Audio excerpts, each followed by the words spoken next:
Now, just a little side conversation, which is I once played with a guy who did open a hand, and I think he had something like 34, 35 points in his hand.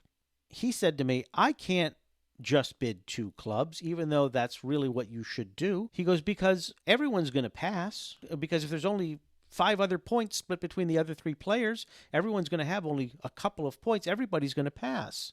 So he said, I need to go out and bid strong. In fact, I need to bid way up there. I need to bid in slam territory right out of the box. Well, in reality, I disagreed with that guy. You didn't need to bid higher because your partner should have just bid anyways, but that's a side thing. Don't worry about that. 22 points or more, you bid two clubs and no higher because anything else is really a weak preemptive bid. Now, I do have this one other situation here, which is another situation which is also slightly advanced, but I just wanted to bring it up, which is if you do look at your hands and you go, wow, I've got a lot of points. Maybe I have 18 or 19. I have 20 points. I don't have the 22 to make that two of clubs.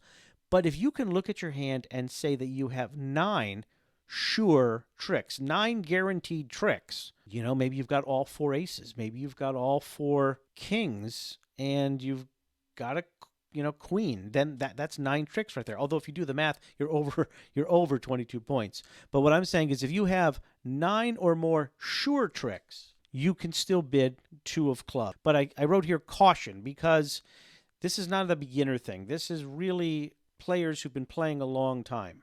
For the most part, when I was learning, 22 points or more, I bid two clubs. Anything lower, I really wasn't comfortable going into the two clubs for strength.